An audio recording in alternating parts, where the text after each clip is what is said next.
नमस्कार, समाचारों में आप सभी का बहुत स्वागत है। मैं हूं जया सिन्हा। शुरुआत करेंगे इस वक्त की सुर्खियों के साथ।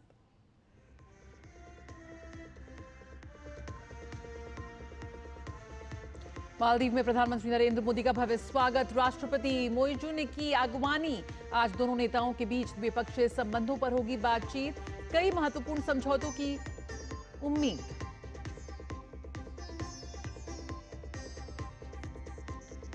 प्रधानमंत्री नरेंद्र मोदी के नाम जुड़ा एक और कीर्तिमान, इंदिरा गांधी का रिकॉर्ड तोड़ते हुए 4078 दिन पूरे करने वाले पंडित नेहरू के बाद बने दूसरे पीएम।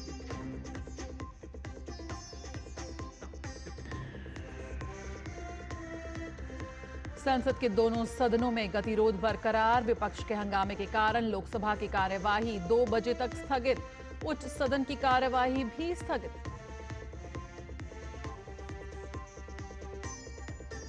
डीआरडीओ ने UAV launched precision guided missile का किया सफल परीक्षण। रक्षा मंत्री राजनाथ सिंह ने डीआरडीओ, एमएसएमई और स्टार्टअप्स को दी बधाई।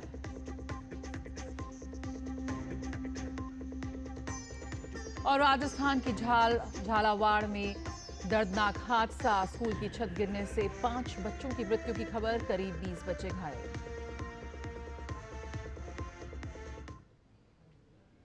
शुरुआत करेंगे खबरों को देखते हैं विस्तार से। ब्रिटेन की सफल यात्रा संपन्न करने के बाद प्रधानमंत्री नरेंद्र मोदी मालदीव पहुंच गए हैं। प्रधानमंत्री नरेंद्र मोदी मालदीव की यात्रा पर हैं और होटल पहुंचने पर प्रधानमंत्री का भव्य स्वागत हुआ। पीएम के अभिनंदन में रंगारंग सांस्कृतिक प्रस्तुतियां भी हुई। पीएम के स्वागत के लिए भारतीय समुदाय उमड़ पड़ा। लोगों ने भारत माता की जय और वंदे मातरम के नारे लगाए। पीएम ने सभी का अभिवादन किया।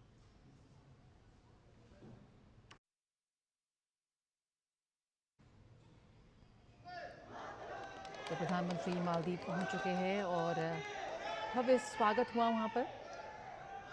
वहां मौजूद भारतवंशियों में गजब का उत्साह और खुशी प्रधानमंत्री को अपने बीच पाकर।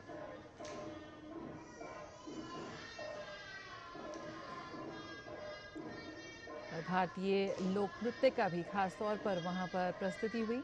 नन्हे कलाकारों ने प्रधानमंत्री के सामने प्रस्तुत की भारतीय लोक नृत्य की अद्भुत छटा। और इससे पहले राजधानी माले में पीएम जब एयरपोर्ट पर उतरे तो वहां उनकी अगवानी के लिए मालदीव के राष्ट्रपति मोहम्मद मोइजू मौजूद थे। यहां पीएम मोदी का पारंपरिक अंदाज में भव्य स्वागत किया गया। मालदीव के राष्ट्रपति मोहम्मद मोइजू के निमंत्रण पर पीएम का ये 2 दिवसीय राजकीय दौरा है। ये मालदीव की पीएम की तीसरी यात्रा है। प्रधानमंत्री मोदी और मोइजू के आज मुलाकात होगी। इस दौरान दोनों नेताओं के बीच दोनों देशों के संबंधों पर चर्चा होगी। इसके बाद कई महत्वपूर्ण समझौतों पर हस्ताक्षर भी होने की उम्मीद है। इसके बाद कल मालदीव की स्वतंत्रता की 60वीं वर्षगांठ के समारोह में पीएम मोदी मुख्य अतिथि के तौर पर शामिल होंगे। इस वर्ष दोनों देशों के बीच राजनयिक संबंधों की स्थापना की 60वीं वर्षगांठ भी है।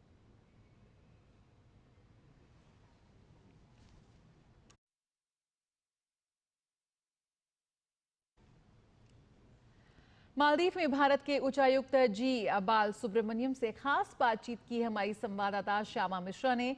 बातचीत में जी बाला सुब्रमण्यम ने दोनों देशों के बीच मजबूत होते रिश्तों पर प्रकाश डाला। अहम और क्या विशेष होगा इस दौरे में, इस पर बातचीत करने के लिए हमारे साथ भारत के उच्चायुक्त जो मालदीव्स में हैं, जी बाला सुब्रमण्यम हमारे साथ हैं। आइए उनसे और चर्चा करते हैं। सर, दूरदर्शन न्यूज़ चैनल पर आपका बहुत स्वागत है। थैंक यू शमा जी। एक भीष्म क्यूब भी दिया जाने वाला है भारत की ओर से मालदीव्स को, उसके बारे में थोड़ा बताएं। भारत जो है मालदीव्स के साथ बहुत ही करीब संबंध, जैसे मैं बोला था, वो डेवलपमेंट पार्टनरशिप हो, वेदर इट इज, और दूसरा अर्थव्यवस्था में भी हम उनके साथ रहे हैं। पहले भी जब भी कोई संकट आया है मालदीव्स के लिए, उसके लिए भारत ने हाथ बढ़ाया है, उनका दोस्ती का हाथ बढ़ाया है और उनका प्रॉब्लम को सॉल्व करने में क्षमता रखा है। भीष्म क्यूब आपने बहुत सही बोला था। ये एक ट्रॉमा का इमरजेंसी डिप्लॉयबल ट्रॉमा सेंटर्स हैं। 300 लोगों को अगर कहीं आपातकालीन जगह में आपातकालीन दौरान 300 लोगों को ट्रीटमेंट देने के लिए इसको एक जगह से दूसरी जगह ले जा सकते हैं, और उसको ले जाने के लिए एक वाटर ड्रोन भी हम दे रहे हैं। एंड इसके लिए ट्रेनिंग के लिए भी हमारा साथियों इंडिया से आ रखे हैं और लोगों को इधर ट्रेनिंग दिला रहे हैं। तो ये बहुत ही अच्छी बात है कि developmental assistance, health assistance, trade assistance, सभी चीज में हम एक दूसरे के साथ हैं। एक बात ये है सर कि हाल ही के दौरान में, यानी कुछ महीनों पहले की बात है, जहां पर भारतीय जो टूरिस्ट थे वो यहां पर मालदीव्स में आना उन्होंने कम कर दिया था। इस प्रभाव को किस तरीके से आप देखते हैं, और साथ ही जो ये एक ट्रस्ट डेफिसिट है, ट्रस्ट को बहाल करने की जो एक तरीके हैं, कदम हैं, उसको कैसे देख रहे हैं, और कितना एक तरीके से सुधार आया हुआ है यहाँ? पिछले साल ही 140,000 भारतीय टूरिस्ट्स इन मालदीव्स पहुंचे थे, और इस साल अभी तक तो जून महीना तक तो 60,000 के ऊपर आ चुके हैं। बहुत ही इंपॉर्टेंट चीज़ ये है कि 1 मिलियंथ टूरिस्ट इंडियन थी, उन्होंने अपना हनीमून के लिए आए थे। 1 मिलियंथ टूरिस्ट थे। तो इंडियन टूरिस्ट तो लगातार आ ही रहे हैं। इनका MMPRC बोलते हैं, जिनका टूरिज्म पर्यटक कंपनी है इनका, गवर्नमेंट का। उस कंपनी ने भारत में कैटरीना कैफ को उन्होंने ब्रांड एम्बेसडर बनाया है विजिट मालदीव्स के लिए। बहुत सारा रोड शोज किए हैं इंडिया में, एंड इंडियन टूरिस्ट कंटिन्यूअसली इधर आ ही रहे हैं। हिंद महासागर की जब हम बात कर लें तो इसमें जो बदलते जो जियोपॉलिटिकल चीज़ें हैं, बातें हैं, उन सब चीज़ों को आप कैसे देख रहे हैं, और साथ ही इस भारत और मालदीव के रिश्तों में ये अगर हम जियोपॉलिटिकल चेंजेस की बात करें तो वो कैसे इम्पैक्ट कर रहा है? हमारा संबंध आपस में बहुत ही अच्छा है, और ट्रेनिंग के दौरान, मिलिट्री ट्रेनिंग के दौरान हाईटेक के अंदर हमने 300 लोगों को इनका मिलिट्री साइड से 300 लोगों को हम इंडिया में ट्रेन करते हैं। कोलंबो सिक्योरिटी कॉन्क्लेव में मालदीव्स और इंडिया दोनों फाउंडिंग मेंबर्स हैं। IFC IOR बोल के हमारे पास एक इंडियन फ्यूजन सेंटर है गुड़गांव में, उसमें मालदीव्स का मिलिट्री ऑफिसर वो भी प्रेजेंट है वहाँ। वो उनका वाइट शिपिंग इश्यूज के बारे में भी वो एक दूसरे का इंफॉर्मेशन फ्लो होता है। इस दोनों देश ने ये तय किया है कि हम साथ हैं, ये इंडियन ओशन हमारा है और इसको हमको संभालना है। हमसे बात करने के लिए धन्यवाद सर।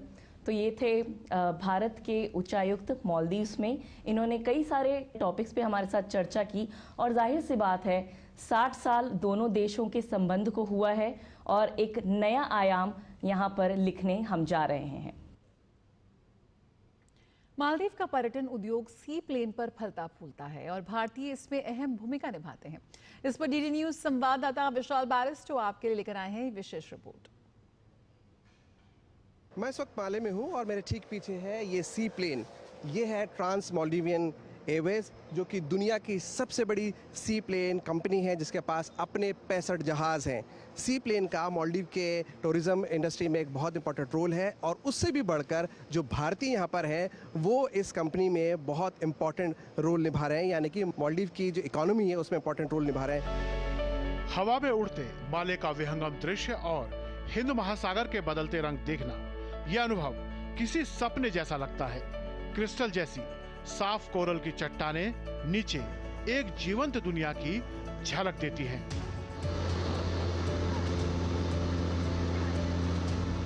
भारत की मौजूदगी मालदीव के आर्थिक विकास में सर्वत्र दिखती है, जिसकी एक झलक यहां आसमान से भी साफ दिखाई पड़ती है।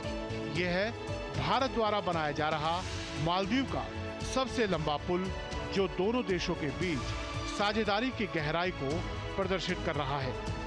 सी प्लेन की उड़ान में हम ठीक उस पॉइंट पर आ गए हैं जहां से हम आपको दिखा सकते हैं गर्व के साथ वो पुल जो भारत बना रहा है मालदीव में। 6.7 किलोमीटर लंबा यह पुल यकीनन भारत और मालदीव की दोस्ती में एक स्वर्णिम अध्याय लिखने जा रहा है, क्योंकि ये है मालदीव का सबसे लंबा पुल। 2021 सितंबर में शुरू हुआ यह पुल बनकर खत्म होगा अगले साल सितंबर में, यानी कि 2026 में। सी प्लेन संचालन में भारतीय पेशेवर अग्रणी भूमिका निभा रहे हैं, चाहे वो पायलट हो या टॉप मैनेजमेंट। इंडियंस का काफ़ी अच्छा और बड़ा कंट्रीब्यूशन है। जैसे हमारी कंपनी में भी काफ़ी सीनियर पोजीशंस पे इंडियन काम कर रहे हैं और बाकी दूसरी ऑपरेशंस की पोजीशंस पे भी हमारे यहाँ काफ़ी इंडियंस हैं। इस द्वीपीय देश में सी प्लेन परिवहन का सबसे पसंदीदा माध्यम है और इसकी हर उड़ान एक नया रोमांच पैदा करती है। मालदीव के टूरिज्म में सी प्लेन इंडस्ट्री का अहम योगदान है।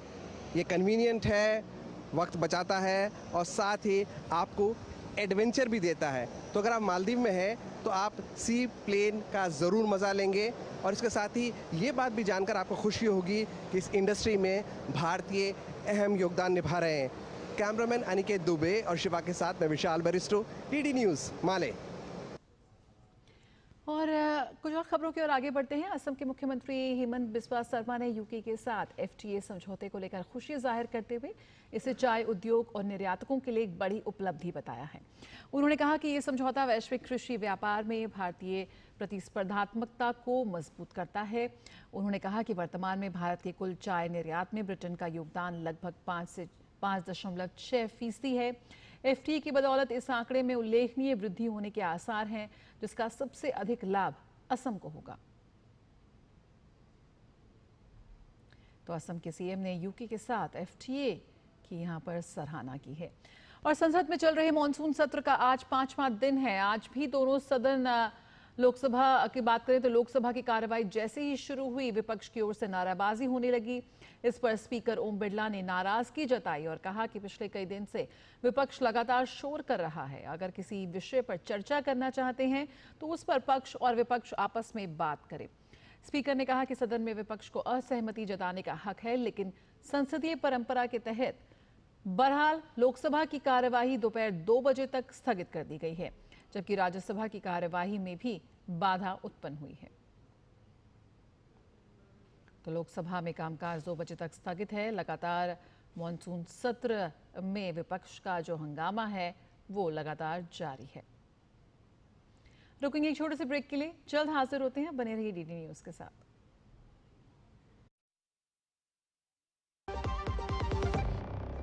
टाइम पे खा लेना और प्लीज बाइक धीरे चलाना जी। और ये तुम्हारी सेफ्टी के लिए। अरे एक बात तो रह गई। LIC ये हमारी सेफ्टी के लिए। दिल की सुनो, LIC चुनो। LIC हर पल आपके साथ। मेरी पसंद, मेरी पसंद, मेरी पसंद, मेरी पसंद, हमारी पसंद, हम सबकी पसंद। मजबूत देश का मजबूत सरिया हो गया स्टील। जो लक्ष्य चुना था समझ आने लगा है। GLA यूनिवर्सिटी, उच्च लक्ष्य की निश्चित प्राप्ति। विदेश राज्य मंत्री पवित्रा मार्गरीटा ने G20 विकास मंत्रियों की बैठक के दौरान फ्रांस के अंतर्राष्ट्रीय भागीदारी मंत्री थानी मोहम्मद सोएलिही से मुलाकात की। उन्होंने एक्स पर पोस्ट कर बताया कि मुलाकात के दौरान उन्होंने 4P यानी कि पीपल, प्लैनेट, प्रॉस्पेरिटी, पार्टनरशिप और AI पर चर्चा की। इसके अलावा अंतर्राष्ट्रीय वित्तीय संरचना में सुधार और डिजास्टर रेजिलियंस पर भी चर्चा हुई। और राजस्थान के झालावाड़ में पिपलादी गांव के सरकारी स्कूल का भवन ढह गया।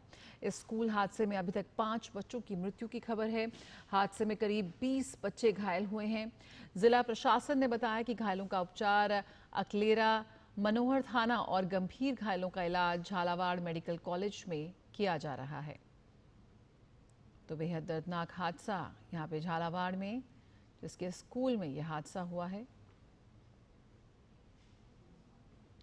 और प्रधानमंत्री नरेंद्र मोदी ने झालावाड़ में स्कूल हादसे पर दुख व्यक्त किया है। PMO के सोशल मीडिया हैंडल पर PM मोदी ने लिखा कि राजस्थान के झालावाड़ स्थित एक स्कूल में हुआ दर्दनाक हादसा बेहद दुखद। इस कठिन घड़ी में मेरी संवेदनाएं पीड़ित छात्रों और उनके परिवार वालों के साथ हैं। मैं घायलों के शीघ्र स्वस्थ होने की कामना करता हूं।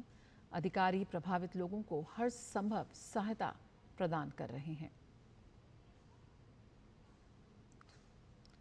भारत की रक्षा क्षमताओं को एक बड़ी सफलता मिली है। डीआरडीओ ने आंध्र प्रदेश के कुरनूल स्थित नेशनल ओपन एरिया रेंज में UAV launched precision guided missile V3 का सफल परीक्षण किया है। इस सफलता के लिए रक्षा मंत्री राजनाथ सिंह ने डीआरडीओ, एमएसएमई और स्टार्टअप्स को बधाई दी है। राजनाथ सिंह ने कहा कि ये सफलता साबित करती है कि भारतीय उद्योग अब महत्वपूर्ण रक्षा तकनीकों को अपनाने और उनका उत्पादन करने के लिए पूरी तरह से तैयार है।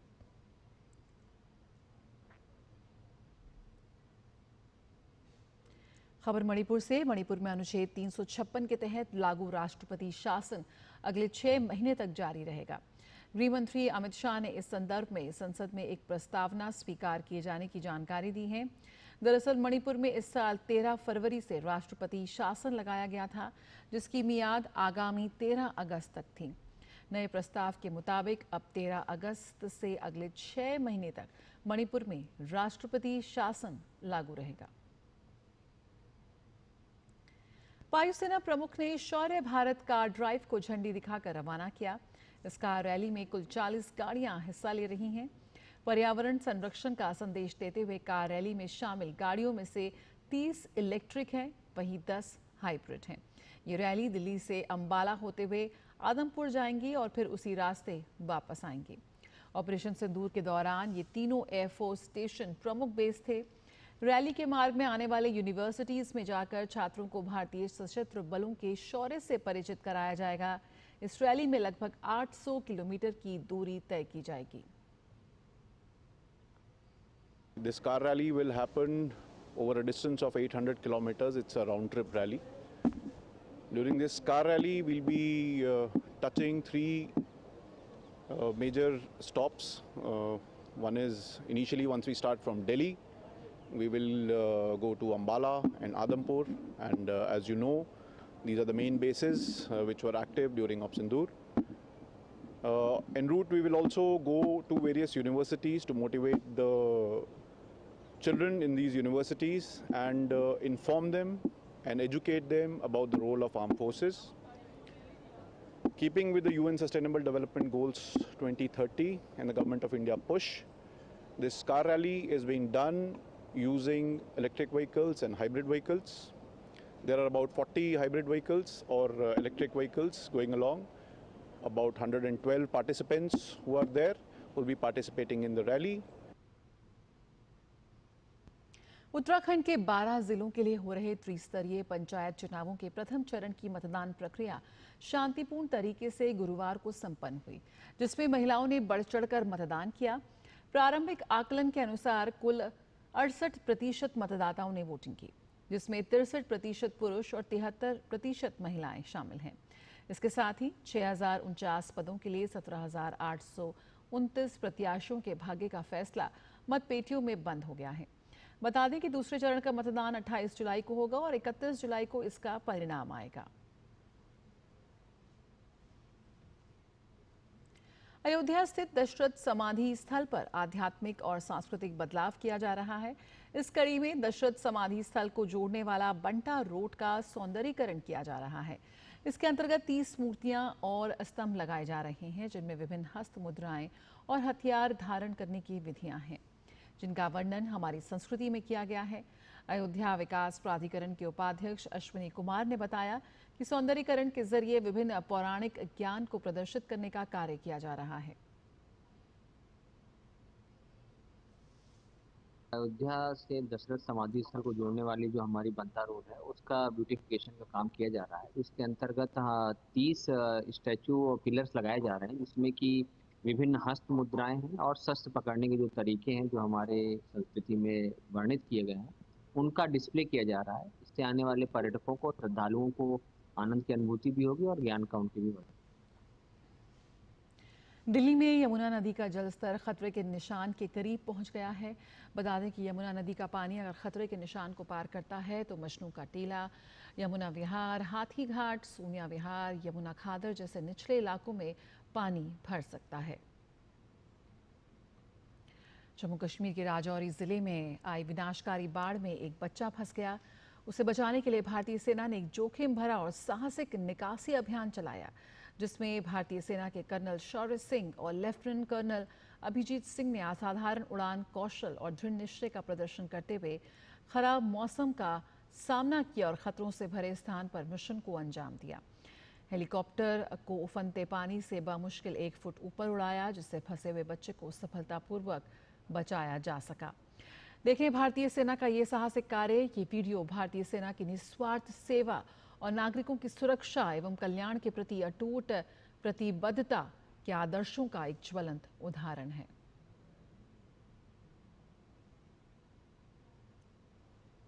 तो सेना ने अपने अदम्य शौर्य का साहस का परिणाम देते हुए एक बच्चे की जान बचाई।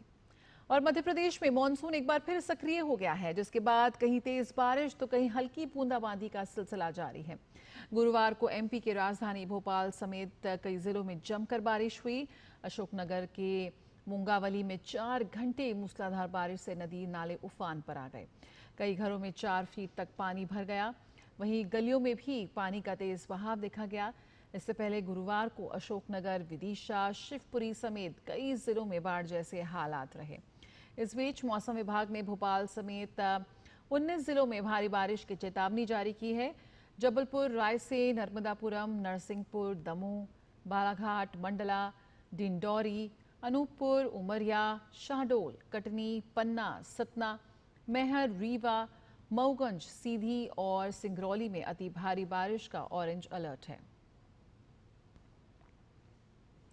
उदयपुर के कन्हैया लाल के मर्डर पर आधारित फिल्म उदयपुर फाइल्स को लेकर सुप्रीम कोर्ट सुनवाई करेगा। केंद्र सरकार का कहना है कि ये फिल्म किसी समुदाय के खिलाफ न होकर अपराध के खिलाफ है। सरकार की ओर से नियुक्त कमेटी ने फिल्म में 6 बदलाव का आदेश दिया। फिल्म निर्माता की ओर से बताया गया है कि उसने कमेटी के आदेश का पालन किया है, लेकिन कन्हैया लाल हत्या के दोषी जावेद और जमीयत उलेमा ए हिंद इसे नाकाफी बताते हुए फिल्म की रिलीज का विरोध कर रहे हैं। वहीं दूसरी ओर फिल्म प्रोड्यूसर ने वित्तीय नुकसान का हवाला देते हुए फिल्म की रिलीज पर लगी रोक हटाने की मांग की है। आयकर दाखिल करने के लिए ई फाइलिंग पोर्टल शुरू होने के बाद 4 साल के भीतर आयकर रिटर्न दाखिल करने वालों की संख्या में 36% का इजाफा हुआ है। ये संख्या वित्त वर्ष 2020-21 में 6.72 करोड़ थी, जो वित्त वर्ष 2024 और 25 में बढ़कर 9.19 करोड़ पर पहुंच गई है। आयकर विभाग ने गुरुवार को एक बयान में कहा कि केंद्रीय बजट 2025 और 26 में कर बोझ कम करने के लिए कई राहत उपायों की शुरुआत की गई है। नए कर शासन आदेश के तहत 12 लाख रुपए तक की आय अब तक कर मुक्त है। इसके साथ ही 75,000 रुपए की मानक कटौती के साथ 12.75 लाख रुपए तक की आय वाले वेतनभोगियों की कर देयता 0 है।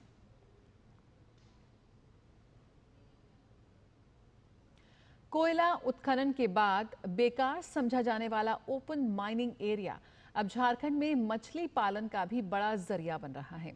रामगढ़ के कुज्जू खनन क्षेत्र में ऐसे ओपन कास्ट खदानों में मत्स्य पालन से नीली क्रांति को नया आयाम मिल रहा है, जो युवाओं के लिए रोजगार और आय का माध्यम भी बना है।